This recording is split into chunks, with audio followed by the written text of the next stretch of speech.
New background. What's up, brother? What's happening, man? We are on, but we're gonna do a little pre-show talking to you and me just talking, whatever. Okay. I forget we're live. Hold on,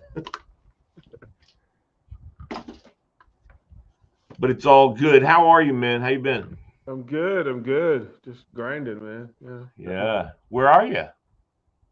I'm just in a different room. Oh, okay. I've Just never seen the background. That's all. in a different room. We change it up on them every now Are and you then. at the station? No, no, You're this at is at home. home. Okay. This is at home. It's just a different Okay. room at home. Cool. Cool. Cool. Cool. Cool. Cool. Cool. Cool. Cool. Cool. All right. Well, we're gonna talk a little bit about what you guys doing up there at the Great 93.7. What are your call letters? K and TK. Okay. I was thinking about that. I was thinking, yeah, they're K's out there because it's west of the Mississippi's K's, right? Yeah. So Something like that. K ticket is K and K, TK, the ticket. The K K ticket. Nebraska ticket is what they That's landed. cool. And Nebraska ticket. That works. Yeah. That Yeah. works. Did Yeah. they win Saturday? No, they shit the bed. Uh, Well, I Norway heard them bet. talking about. I think I heard the commentators talking about the game, and Oh, I didn't yeah, think they won, but it's tough to because that was supposed to be one that they thought they could win. yeah. Um, so around here, the conversation is, what are we doing? Like, is Scott Frost on the hot seat? That sort of stuff. But you He know, shouldn't be. How many seasons has he been there? this is four. Uh oh. This is Uh four. oh. Yeah, This is Ogeron's not coming back. He said. Orgeron's got a whole. Yeah, he wasn't going to come back because he just has other stuff. I mean, they're still going to pay him. Oh, he's gonna stay there. Well, so his situation was more about stuff away from the field as much as away. Okay. Okay. Like he did a thing with uh, he hit on somebody that he shouldn't have hit on, and Mm, he seems like the kind of guy who probably hits on everybody. Kind of like me. Anyway. he just he filed for divorce a couple of months ago, Uh huh. and his wife, woof woof, like way way way high. All right, we got to start the show. Hold on, stand by.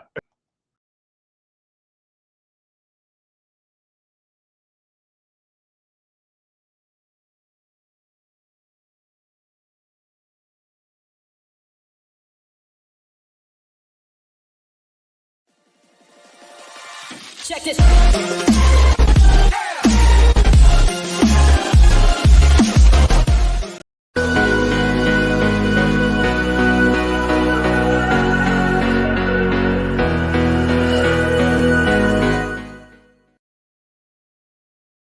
Hey, hi, how are you? It is time for our little show. This is called Be Encouraged, and we've got one of the most encouraging dudes I've ever known in my life. The reason why he's on with me is DP, Derek Pearson, everybody, and we got a new DP's got a new background today. Yeah, Sometimes no, you it's gotta. nice. It looks good. It's funny. I just went to they had this the Van Gogh experience or something like that in DC, which was I think off the chain. It was beautiful. And I see the yellows because they talk about how he was really into the yellows. And I see those behind you, and it kind of gives me that Van Gogh-y kind of feeling from having been there last weekend with my wife, enjoying that whole thing. And it was amazing, especially the VR. You put the VR and you walked around with all. I mean, it was just amazing. Whoever did the graphic art to simulate that it was the same stuff as Van Gogh would do. I mean, was just incredible. I'm sure it had been several artists, but the whole experience was actually dynamite. I mean, it's really good. I love those creative tours that go on. Yeah, Yeah, just Salt Lake and Houston, where these tours are. They go from city to city to kind of expand your mind and your brain a little. yeah. You Well, it's know, like, have you ever done the river walk at San Antonio? yeah, the Yeah, Riverwalk that's is cool. amazing. On the boat. Do you ever take the boat and they tell you all about the architecture and Yeah, all that just stuff? to learn the city. I'm always amazed at how brilliant our forefathers were with what they had. Um, like even in Lincoln, like the buildings in the Haymarket area, these were built in the 1800s, Right. and they still stand. Correct. Like That's right. it's like, oh, okay, they had a Yeah. pretty good idea about what they were doing. That's Um, right. And you stuff know, built in the 80s, they're tearing down and putting up new stuff now because it's all yeah, yeah, dilapidated and falling yeah, apart. Yeah. yeah, yeah. They were pretty exceptional when it came to understanding, how to build these buildings because they're still standing. You know Almost. what it's all about is they didn't cheap out. They used good products that they could use that were going to last, stand the test of time. Nowadays, they slap crap together with crap, Yeah, and you just can't. yeah, I mean, I give you an analogy. I used to have a good buddy who I adore. He's a great guy, but he used to love at one time. Now he doesn't do this anymore, but at one time he would go to Best, not Best Buy, but Best. If you remember that store, yep, and he yep. would buy stuff, and that crap would break in a month. Whereas I had a really nice Onkyo stereo that he teased me about paying money for, but guess what? I still got it, Yeah, and it still yeah, works. It's yeah. The Sherwin Vegas speakers. I uh, paid good money for those things, and I used to carry those around and DJ with them, even the though they old were like a home set of speakers, but they were so loud and so crisp that I would carry those speakers around and do house parties and stuff back in the day, and I still would have had them except for I sold them to somebody. So You get what you yeah, pay for. You get what you pay for. that's exactly same with cars, same with anything. So yeah, that's exactly right. You actually yeah, and you get what you yeah. So anyway, all right, my friend. So as we want to do here on this show is to encourage people, and as that's the job really of a coach to encourage people, and you've turned that from not just coaching but as a life skill as an encourager. I'm learning from you and from other people that are like that, and I try to be that in real life as well. Um, but one of the things that's been on my mind this last week again is come back around where I've got people in my life that I'm all of a sudden finding out I have one friend, a young lady who's in my youth group, who's now she's got 3, 4 kids. She's doing great. She married her youth group hubby boyfriend, and they're fantastic. I just found out though that 2 weeks ago she was diagnosed with a brain tumor.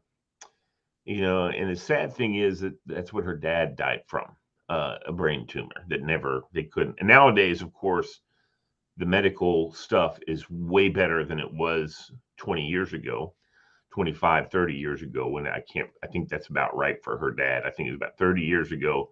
She was just a teenager, um, like 16, 17, 18 years old, something like that when he died.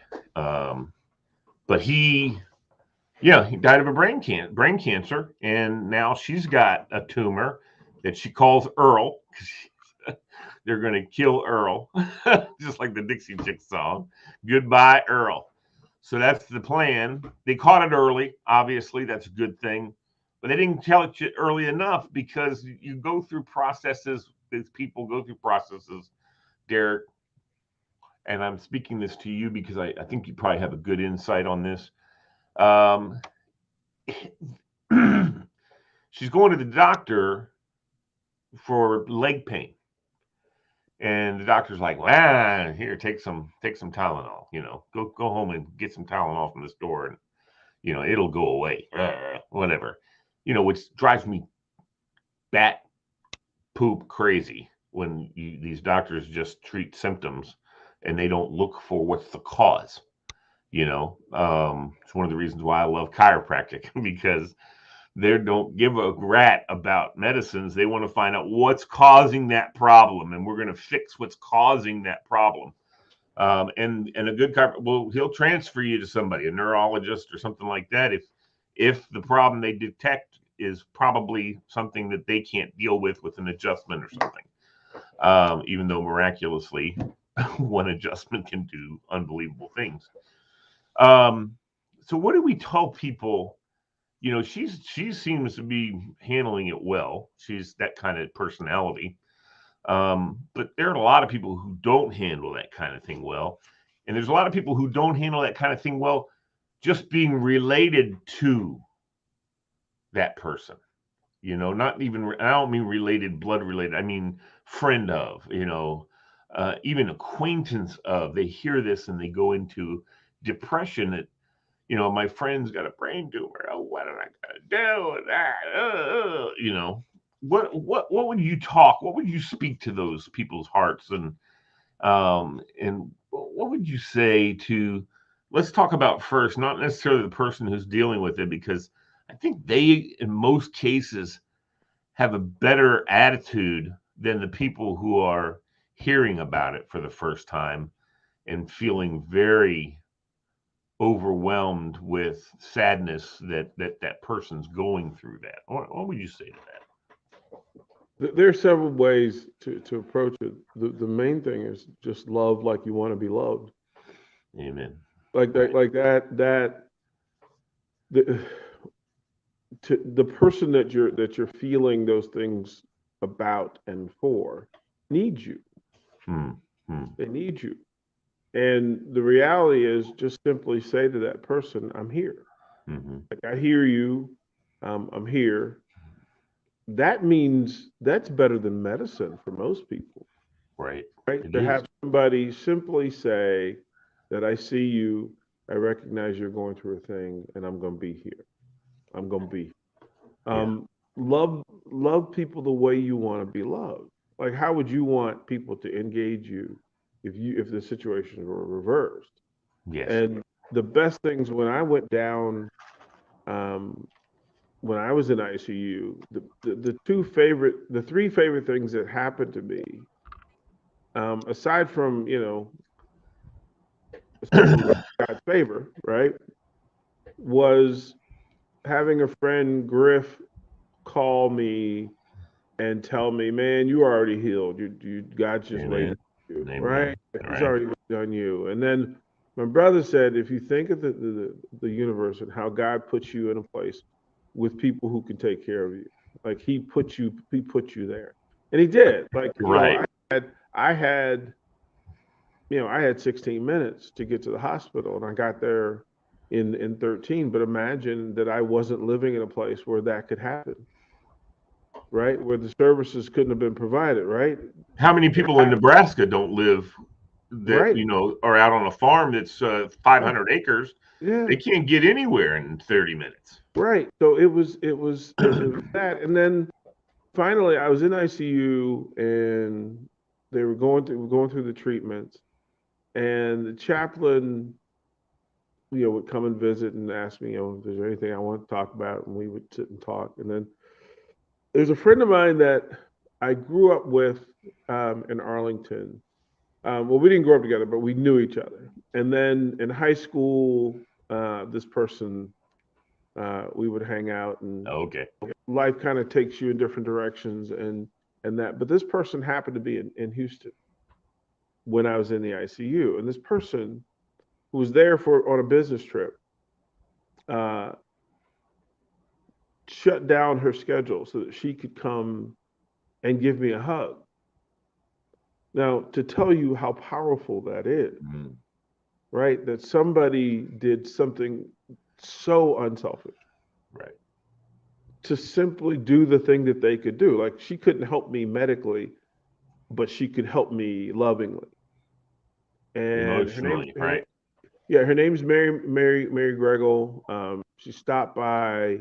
She sat and talked with me for 45 minutes, and I was just like, wow, like I didn't know I mattered that way, right? I didn't know I mattered Yeah. that way. Yeah. Yeah. Yeah. And through those people, then you learn that, or you're giving additional support.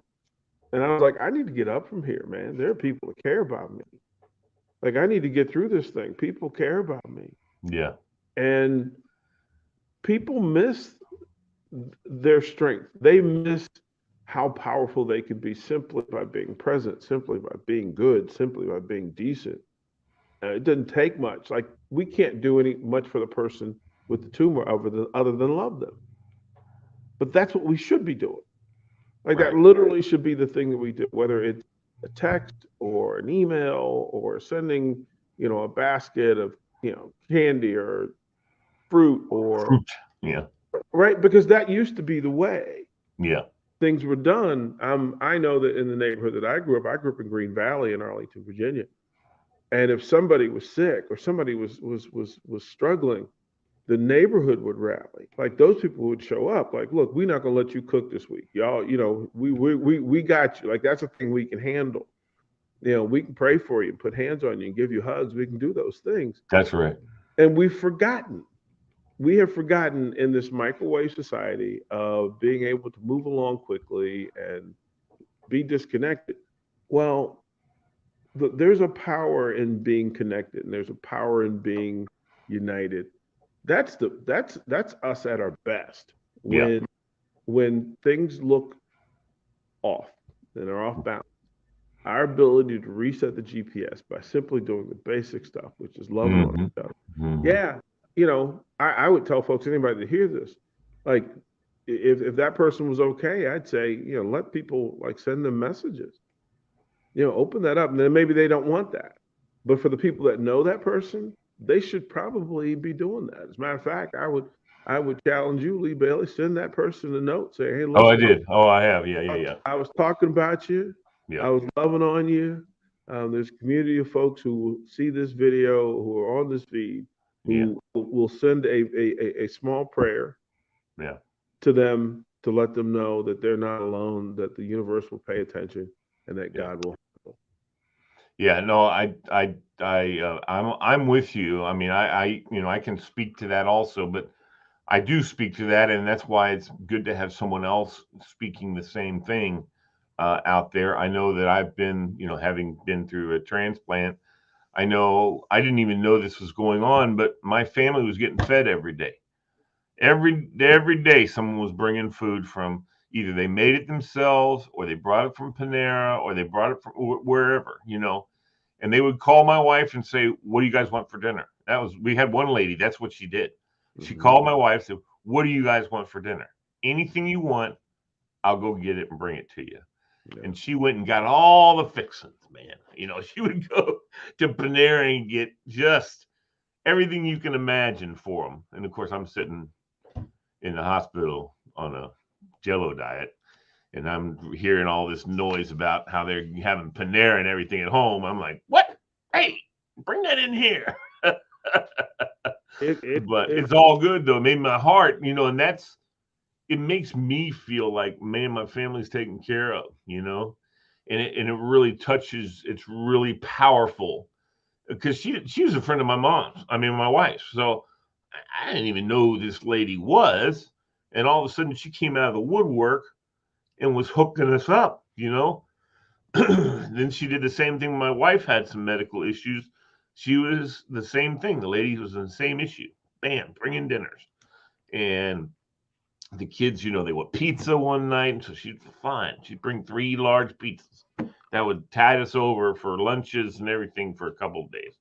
And that was over the summer. So it wasn't like the kids went to school and I had to make lunches for them and whatever. We just had those in the house to do that. But that's one of the things. Prayer, of course, is another thing for me that's so powerful to really soak up that feeling that people are praying for you. And it is tangible at times that you can feel that happening. And I remember at one time, asking for prayer, and didn't have to ask for it. Actually, it was there, and I had it. So, you know, that's a big issue. And so one of the things for me is I want people to reach out as soon as you find out about a diagnosis. Don't keep that to yourself. My advice is, because I didn't find this out for like 2 weeks after. I mean, I found it out, and she's already told some people, but I hadn't gotten the word. And now I have the word. I'm looking at her journal every day. She journals and puts that in her caring page. And and I've been reading her journals every day and commenting and giving encouragement and all that kind of stuff. And I've called a couple times, but I don't think she wants to take calls right now, and I understand that. But um, but she has been responding to my replies, like thank you and heart emoji and whatever, which is great. And which is, in this day and age with social media, you can do a communication without having to, because I know how close we were, and are, that if we were on the phone, it would be an emotional issue. And she probably just doesn't want, she's trying to put that at bay and soldier on. She doesn't want to deal with the emotions of it. I get that wholeheartedly. I've had people tell me they don't like to listen to Christian music because it makes them cry. Because it's so powerful and wonderful. They just cry these tears of joy. And they're like, but I got to go to a meeting, Lee. I can't be walking around my office going, bah, because it's so awesome. So I get it. People don't want to talk to you because they're afraid of this emotion coming out that they don't have control of. They're afraid of losing that control. And you and I both know. Well, humble yourself and recognize Amen. that is not your control. This is Yeah, that's bigger right. than you. There is a thing in space and then thing in place that's bigger than that. Yeah. Yeah, I that control thing, like that was the biggest part of, like, I've had three major surgeries in the last bit, and it's always been giving up control. Like that for me, like, you tell somebody you're going to let somebody go in and take a piece of your spine and then put pens and such in there. Mm, That is a trust level yes. that Yes. has to be faith based. Like Right. you can't, like, oh well, I'm going to trust you, put me in the right hands with people that know how to do this thing, and then whatever happens from it, I need to have my eyes open and my heart open Yeah. to what Yeah. is required after that. Right. And whatever lifestyle changes that were required, I had to be aware.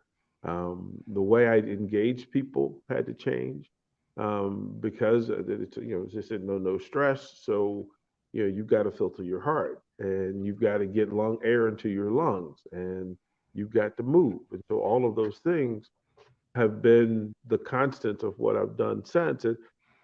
It's not, I don't take it as work or burden. I take it as an Right. opportunity every day for me to show Love. the universe that I pay attention, that I Yep. move with purpose. Like, move with purpose is a thing Yeah. that's important. And then, most importantly, for me to say thank you out loud. Like, no matter what I'm going through, Right. it's better than what I could be going through. Right? And so Right. you going, okay, if I get up every morning and I say thank you, and then before I lay my head to bed at night, I say thank you. Most people have missed the power in that. They miss, like, that purposeful gratefulness to whatever thing that you're in. I'm grateful for the people who stood up for me. I'm grateful for people who stood up around me, the people that pushed me, and most importantly, people that love me. Like, I'm grateful for the people that don't love me, because it's a reminder of what that feels like, and so you never want to put anybody else through it. That's right. So we are stronger than we believe. We're greater than we know, but we simply need to open our eyes and our heart to it. Like Right. that, there are all the answers in the world to opening your eyes, opening your heart, and then saying something good with it. Like, that love out loud thing is important. Um, it's a mission to I, constantly say thank you, that I'm appreciative and I'm grateful. and I've shared this before in other venues and other times. One of the things that was very impactful to me, as I sat in the hospital room a few days after, because I was only in there for 5 days after the transplant. So that was, first of all, The doctor's like, we can send you home. They told me at the beginning, before we all started, that I might be in there 2 to 3 weeks after the surgery. Mm-hmm. And about 6 days later, they're ready to take out my balls, the little the medicine balls that keep we're going into my spine. Mm-hmm. They're ready to pull all that because I was discharging perfectly. And anyway, they're ready to send me home. And as I laid there, two things happened. One, I remember, as you stated, I thought to myself, wow, look where I am, look what I'm going through, but it could be so much worse. I couldn't be in a place where the doctors are the best in the world. And I didn't have to be a place where the nurses are the best in the world. And everybody involved is just caring about me. And I know they have other patients that are doing the same thing for in other rooms, but I can't tell that. I can't see what's going on there. I feel like this crew is just taking care of me. I mean, it's like, my God, they are on it, and that's so amazing. The other thing, though, is even with that, Derrick, I was feeling lonely when no one was there and feeling down. And I remember, I have a psychiatrist that I see for my ADHD, and he's just a medicine doctor. He doesn't. I mean, he is a psychiatrist, so he talks. But I don't. I see him for medicine. I don't see him for, oh yes, my life sucks. That kind of thing. But I called him and I said, hey, and he said, what's up? And I said, because he knew I was in there for this, and he knew I'd been struggling with my lungs and everything. And I said, everything's going great except for I'm feeling crappy. I'm feeling lonely. And he goes, Lee, I just today read an article about people who experience open heart transplants, heart transplants. 90% of them develop depression because of the heart transplant. They may have had it before too, but they get depressed because of the heart transplant, even though they're alive, even though they've miraculously come through and now they have a new heart and everything else. But the depression, 90% of them get hit hard with depression. He said, you had a surge as 3 times as much as those people. So do not. And that's the cool thing, is that I can identify it and identify a reason. That's what's powerful for me, because I know how to deal with depression faithfully. That's how I deal with it. And you spoke to that as well. I don't know how people get through without faith.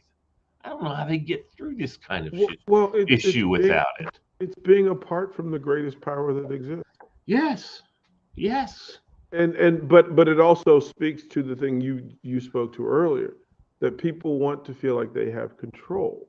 Mm-hmm.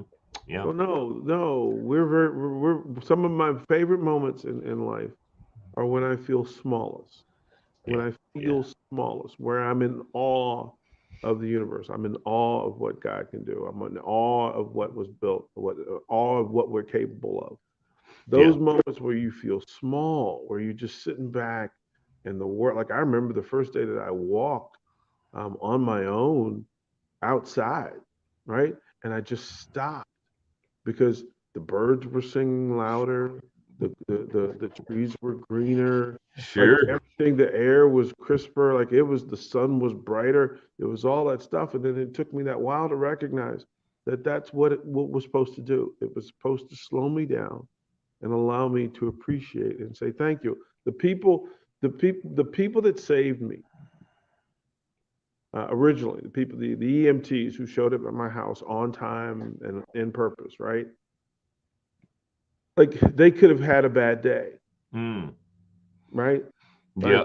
they got there in 6 minutes, got me to the hospital in seven, right? They did this with a purpose and a quickness. And because I know, as you said, they were doing this for other people that day, Mm-hmm. but they happened to be free when I needed them, and they were put in place and put in motion long before I could engage them. They were doing this on their own. Like I Mm-hmm. was just some random dude. Right. Well, every year since then, and it's been 5 years, every year, once a year, when I was in town, I would just go grocery shopping, and these are the big firehouse, right? And I would go grocery shopping, and I would say thank you, like in person. I would send them, I would bring them food. I would bring them steaks and burgers and sausages, and like I would bring them everything they would need to eat for a week, and I would just hand it over to them because that's a tough gig that they do. because And they lose some too, and that's just right, devastating, man. When you right, but get I would there, nothing you can do, but no, you I just can't want to say save thank them. you. Like Yeah, I just want to yeah, say yeah. thank you. Yes. That even though you did your job once, every year that I'm here, I'm going to say thank you to the people who do that thing for whoever they're doing it for that day. Like there's a note, I'm thanking you for people who won't be able to. And Amen. that's it's purposeful, Yes. it's loud. I think more people should just for the people that take care of you, doctors, nurses, whatever, Exactly. just say thank you. Just say thank Absolutely. you. Like, yeah, you're paying for it, but say thank you because that means more. I treat them like royalty. Yeah, I go in and I say, good morning. What's up, doc? I call I have a nurse practitioner who takes care of me at the transplant group, and she of course works with the doctors, but she has a doctorate. So I make sure I call her doctor. What's up, doctor? And she's like, and at first she always, and then now she knows. When she sees, she just brightens her smile. I think, because you're a real doctor. Those hmm guys that come in here and have the doctor on the front, they're not even real doctors. You're a yeah, real doctor, and I'm like, I give her all those props. And she has a doctorate in nursing, man. I mean, she is an amazing person, and I make sure, and she has other people, the other people that take care of me. She's not the only one.